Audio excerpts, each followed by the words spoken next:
ನಮಸ್ಕಾರ. ನಾನು advocate A B. ಕರಪಟ್ಟೆ.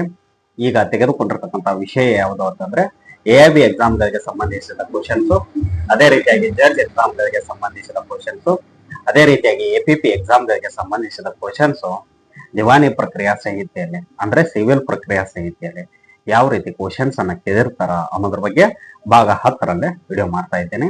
ಭಾಗ 10 ಒಟ್ಟು 46ರಿಂದ 50ರವರೆಗೆ ಕ್ವಶನ್ಸ್ ಇರ್ತಾವ. ಹಾಗಾದ್ರೆ ಒಟ್ಟು 5 ಕ್ವಶನ್ಸ್ ಇರ್ತಾವ.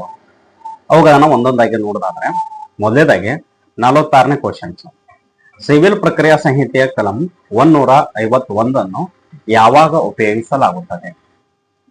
ಅಂದ್ರೆ ಕಲಂ 151 ಯಾವಾಗ ನಾವು ನ್ಯಾಯಾಲಯದಲ್ಲಿ ಅರ್ಜಿಯ ಮೂಲಕ ಸಲ್ಲಿಸಬಹುದು ಅನ್ನೋದ್ರ ಬಗ್ಗೆ ಹೇಳ್ತದ.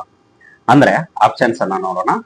ಎ, ಈ ಸಂಹಿತೆಯಲ್ಲಿ ಕಾನೂನಾತ್ಮಕವಾಗಿ ಪರಿಹಾರ ಪಡೆಯಲು ನಿರ್ದಿಷ್ಟವಾದ ಕಲಂಗಳು ಹಾಗೂ ಕ್ರಮಾದೇಶಗಳು ಇಲ್ಲದೆ ಇದ್ದಾಗ. ಅದೇ ರೀತಿಯಾಗಿ ಬಿ, ಮಧ್ಯಂತರ ಪರಿಹಾರದೊಂದಿಗೆ ಡಿಗ್ರಿ ಪಡೆಯಲು. ಅದೇ ರೀತಿಯಾಗಿ ಸಿ, ಆದೇಶ ಪಡೆಯಲು. ಅದೇ ರೀತಿಯಾಗಿ ಡಿ, ಮೇಲ್ನೋವು ಗೆಲ್ಲುವ.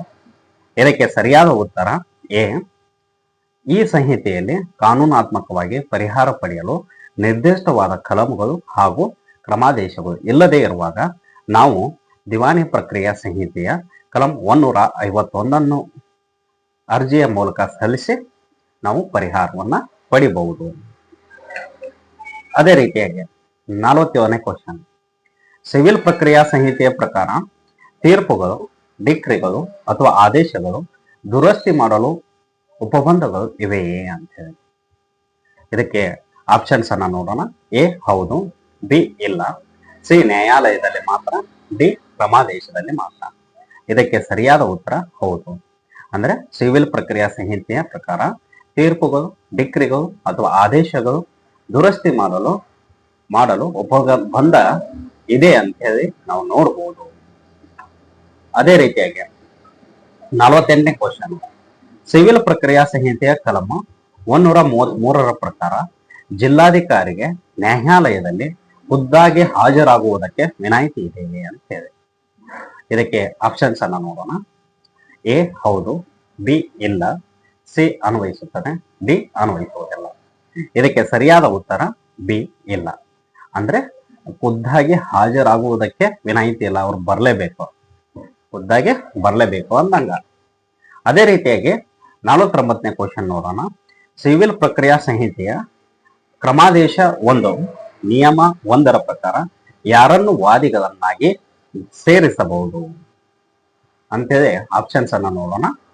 ಎ, ಒಂದೇ ಕಾರ್ಯದ ಅಥವಾ ವ್ಯವಹಾರದ ಅಥವಾ ಕಾರ್ಯಗಳ ಅಥವಾ ವ್ಯವಹಾರಗಳ ಸರಣಿಗಳ ಸಂಬಂಧದಲ್ಲಿನ ಅಥವಾ ಅವುಗಳಲ್ಲಿದ್ದ ಉದ್ಭವಿಸುವ ಪರಿಹಾರದ ಯಾವುದೇ ಹಕ್ಕು ಒಟ್ಟಾಗಿ ಬೇರೆ ಬೇರೆಯಾಗಿ ಅಥವಾ ಬದಲಾಗಿ ಹಲವು ವ್ಯಕ್ತಿಗಳಿಗೆ ಇದೆ ಎಂದು ಹೇಳಲಾಗುವುದಿಲ್ಲ.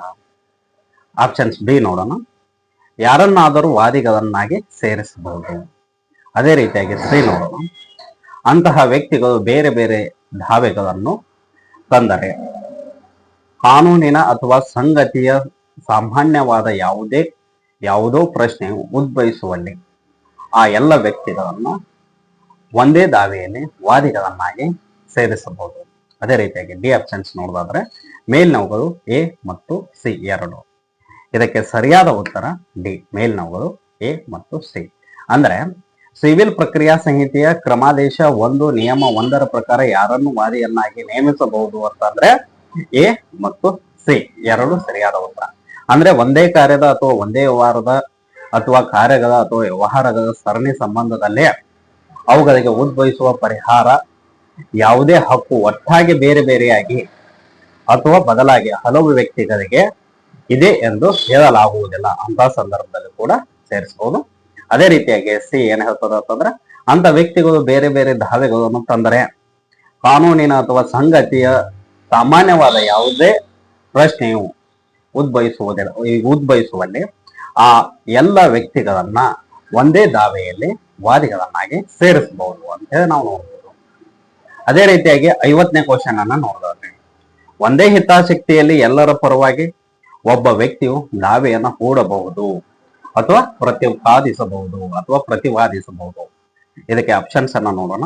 ಎ, ವಾದಿಗೆ ಮಾತ್ರ ಅಧಿಕಾರ ಇದೆ, ಬಿ ಸರಿ. ಸಿ ಪ್ರತಿವಾದಿಗೆ ಮಾತ್ರ ಅಧಿಕಾರ ಇದೆ, ಡಿ ತಪ್ಪು. ಅಂದ್ರೆ ಇದಕ್ಕೆ ಸರಿಯಾದ ಉತ್ತರ ಬಿ ಸರಿ. ಅಂದ್ರೆ ಒಂದೇ ಹಿತಾಸಕ್ತಿಯಲ್ಲಿ ಎಲ್ಲರ ಪರವಾಗಿ ಒಬ್ಬ ವ್ಯಕ್ತಿಯು ದಾವೆಯನ್ನ ಹೂಡಬಹುದು ಅಥವಾ ಪ್ರತಿಪಾದಿಸಬಹುದು ಅಂತ ಹೇಳಿ, ಅಂದ್ರೆ ಪ್ರತಿವಾದಿಸಬಹುದು ಅಂತ ಹೇಳಿ ಹೇಳೋದಾದ್ರೆ ಅದು ಸರಿಯಾಗಿದೆ ಅಂತ ಹೇಳಿ ನಾವು ನೋಡ್ಬೋದು. ಇದೇ ರೀತಿಯಾಗಿ ನಾನು ಕಾನೂನಿಗೆ ಸಂಬಂಧಿಸಿದ ವಿಡಿಯೋಗಳನ್ನು ಮಾಡ್ತಾ ಇರ್ತೇನೆ. ಆದ ಕಾರಣ ಎಲ್ಲರೂ ಸಬ್ಸ್ಕ್ರೈಬ್ ಮಾಡಿ ಹಾಗೂ ಯಾರಿಗೆ ಅವಶ್ಯಕತೆ ಇದೆಯೋ ಅವ್ರಿಗೆ ಶೇರ್ ಮಾಡಿ. ಧನ್ಯವಾದಗಳು.